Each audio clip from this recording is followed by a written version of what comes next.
Hey guys, good morning, good afternoon. It's Sunday, March 22nd.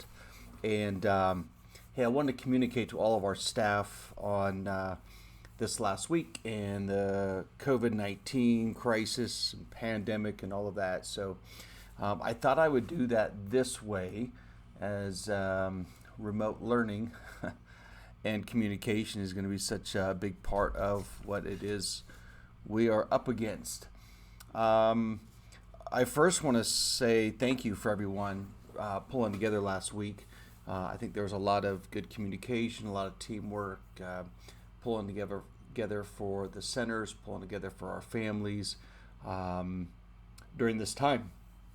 And um, I want to address just a couple positions. There's all kinds of debates going on across our country right now, and um, so I want to address a couple points. Number one, uh, yes, at the moment we're going to continue to stay open, and I think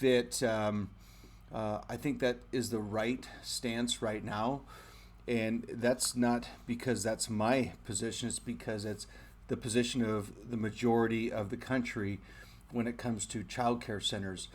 Um, I think we need to do so safely and responsibly.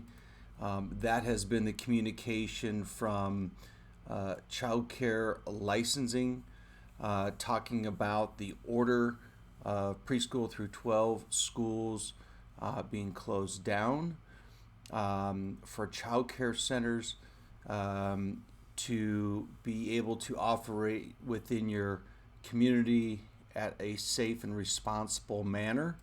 Um, we are certainly going to be following those continued guidelines. If we have a child or a staff member that is confirmed with COVID 19, then the facility must close for at least 72 hours, during which time there's thorough cleaning as outlined by the CDC and so forth. Um, these kinds of guidelines are there for a purpose. We are certainly some of the backbone for our frontline people. If we have doctors and nurses that can't go to work, then we have ill people that can't seek treatment. We're part of that process. Um, we have families that work in the grocery stores where you're going to be hoping to arrive to get TP and produce next week. If they can't work, those will be closed. Um, so that is the standpoint of the county, of the state of Colorado right now, and of the Office of Early Childhood, and so I'm going to support that. Um, However, if you have strong feelings adversely to that strategy and philosophy, I'm going to respect that as well. And so I know we have many staff that have concerns about their job, about getting sick, about the kids. Um, if as an employee of Discovery Kids, if you have those concerns and are going to want those concerns to be heard, I'm going to ask that you reach out to myself or reach out to Kim and address those with us. I'm going to ask that you uphold our ethics and standards when it comes to social media and guidelines, so that we're not um, uh, so that we do so in a way that's credible and professional, not only for our center, but for our community. And so, if you have concerns, please reach out to me. Please reach out to Kim and give us an opportunity to address those. If you don't follow in are in line with our strategy for remaining open, again, Kim and I will both support you. And so we'll talk about that here in a second. So, but just know that the communication is open. I want you to reach out, make a phone call, or send me or Kim a Vox. If you call either of the center numbers, my home office will ring. I'll pick it up, or you can call our cell phone. It's fine too. But I'm going to address several issues, and I'm going to encourage everybody to reach out in some way so that Kim and I know where you're at and what we can do to help support you and so forth. Making a few things clear. We're not going to require anybody to work that doesn't want to work, that doesn't feel like they can do so in a safe way, or it's too stressful for them. So I do believe we have staff in our program that need to work, that need a paycheck right now, and that feel comfortable coming in. And so we're going to talk about different ways that we're going to keep them safe in that manner. So number one, if as a staff member, if you do not feel 105% healthy, you are not to come into work. Okay, I don't want anybody coming in has what they consider maybe a small cold or a small fever that and says, I'll be okay.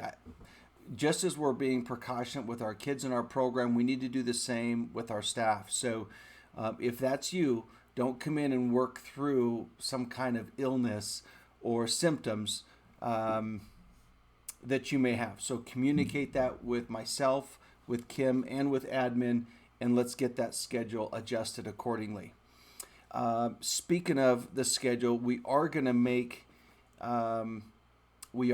some modifications to the schedule. I was looking at the attendance last week at both centers, and basically in Fruita we need 4 staff. In Junction we need 5, and I don't anticipate that number exceeding those numbers right now. They may even go down. So in Fruita we need a Todd staff, an early preschool, and a school age. And we're not going to combine these groups. I believe there was some combining last week, as was typical, but due to minimizing risk, we're going to keep those groups separate. So our Todds will be by themselves. They will not combine with early preschool, with the exception of, the first, short bit time of the day when the second staff member comes in.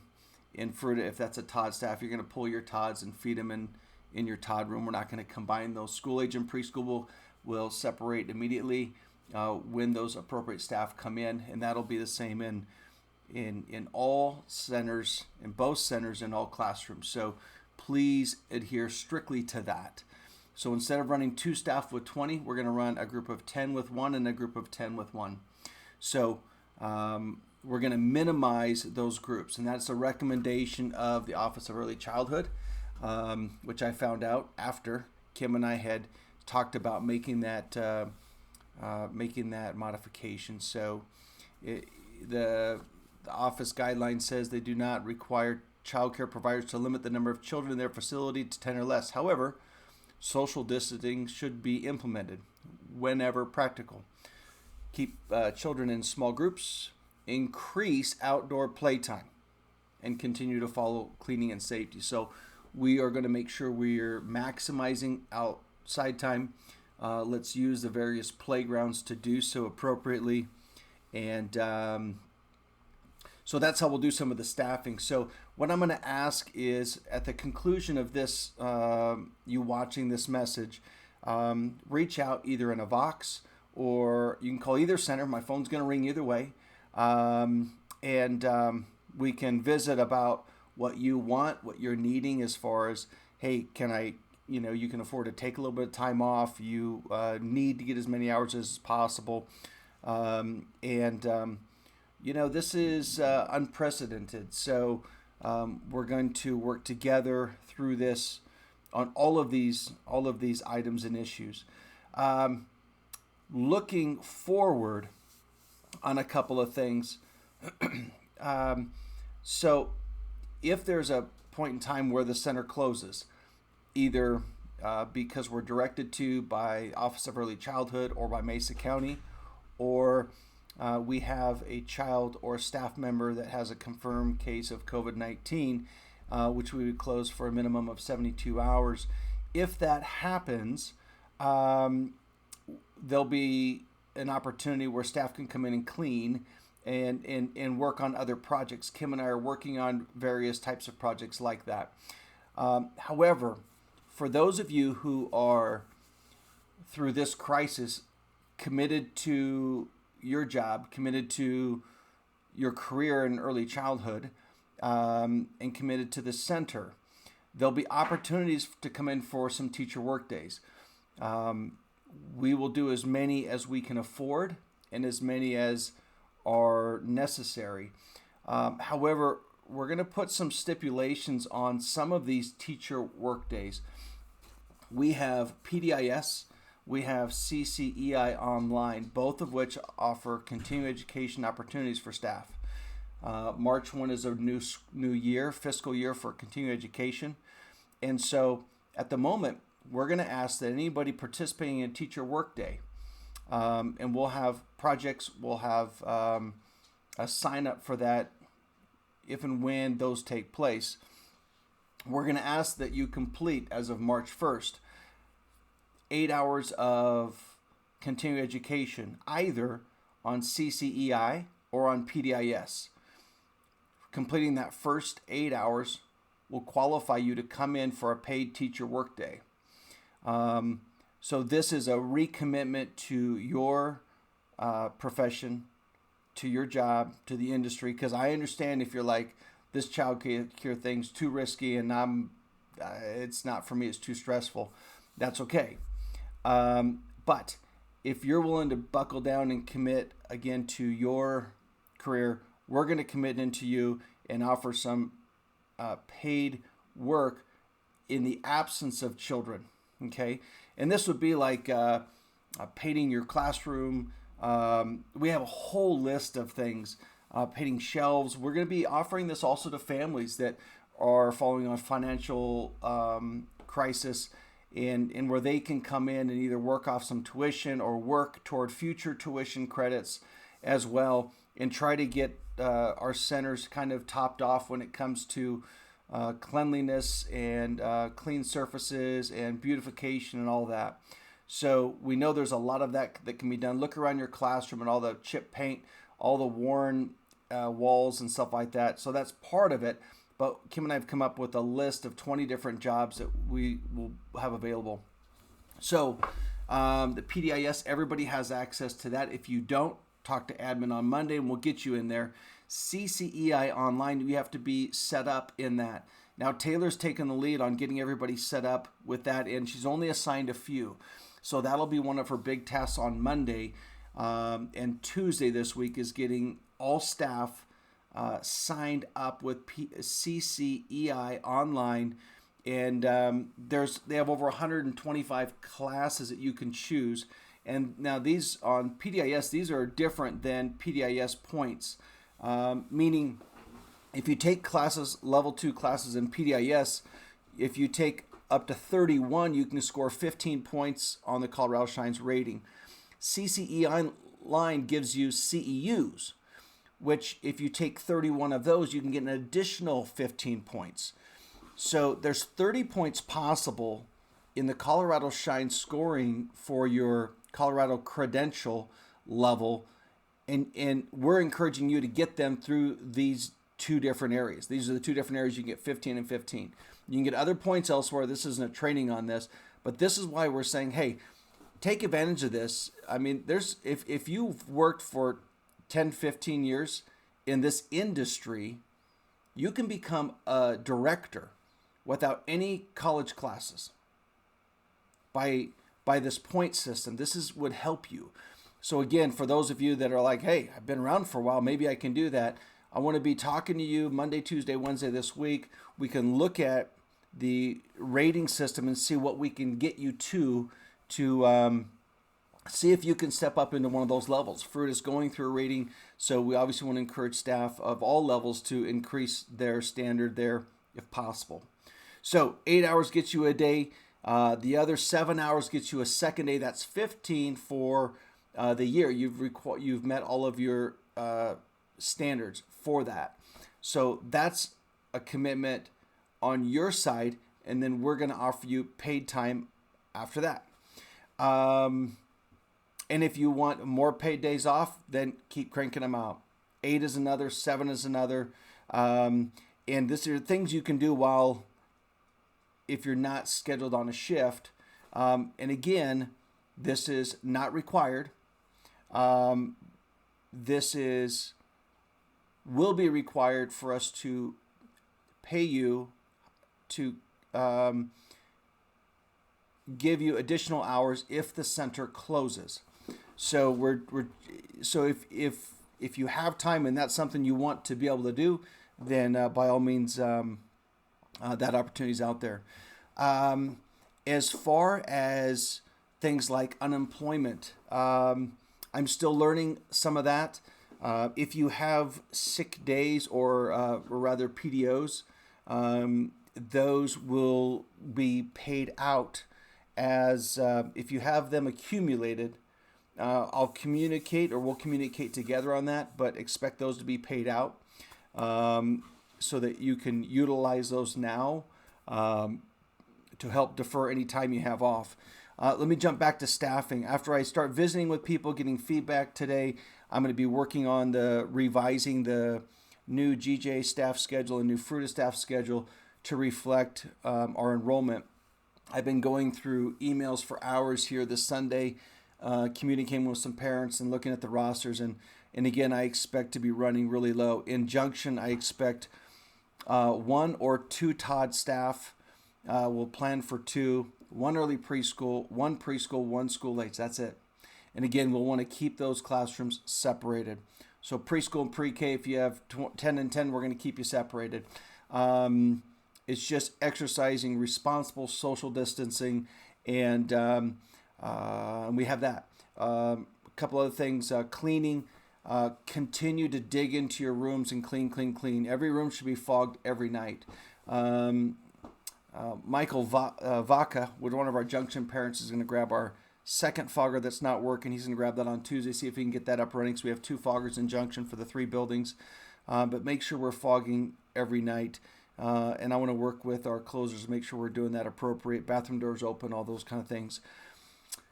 Gosh, that's about it. So what I'm interested in is I would like to have continuity of care over these next couple of weeks with regard to staffing. I'd like to have 1 staff member in all day in each of those classrooms. So, I mean, that literally means a cook and admin and 4 staff in Fruta. That's it. And then we would need an extra Fruta staff to float to be able to give breaks and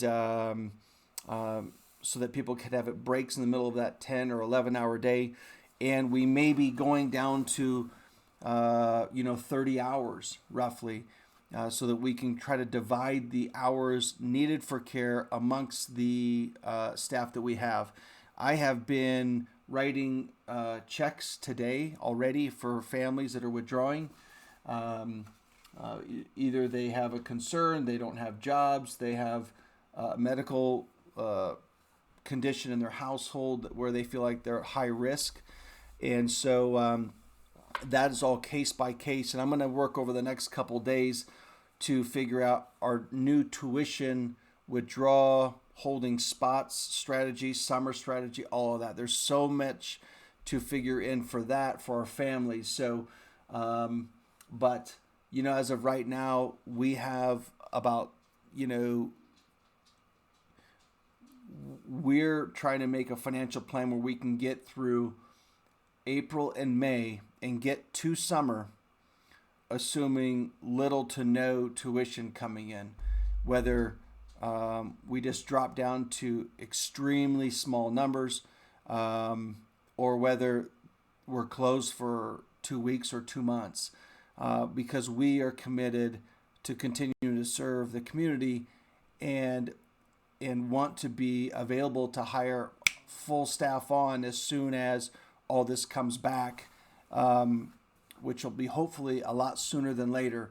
But we're bracing to weather any kind of a storm that we may have that way. So we're going to have to modify staffing accordingly.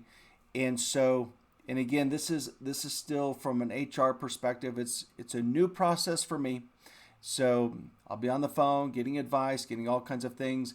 I'll we'll have a point person when it comes to, well, when the federal government, when Trump said that, within a few weeks, every American that paid taxes in 2018 is going to be getting a check for $1,200, $500 per child. So it's my understanding that you can expect that, and you need to do nothing for that. Will, on the other hand, be applying for small business loans and so forth. But if you need help with things like unemployment, in the status, I'm still learning about how that's going to work. I really want to find out from staff where you're at on work. Do you need to work? Do you have to work? Do you just want to take some time off in this meantime? And what all that means on that HR perspective aspect. So, but I think what I'd like to do first is just hear from everybody.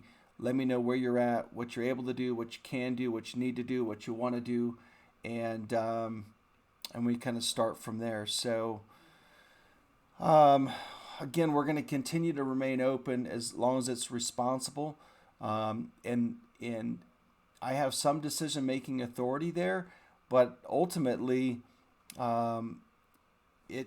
it behooves me to follow the guidance of the experts and professionals in and around and those working with our industry and specifically in our local area to follow their guidelines as well. So that's our commitment.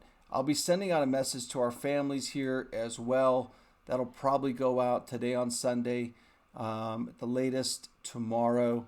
I want to try to head off a lot of those questions, so I'll certainly be communicating to them regularly. And so, yeah. All right. Thanks, everyone. I really appreciate you and your commitment. And if you have questions, concerns, fire away.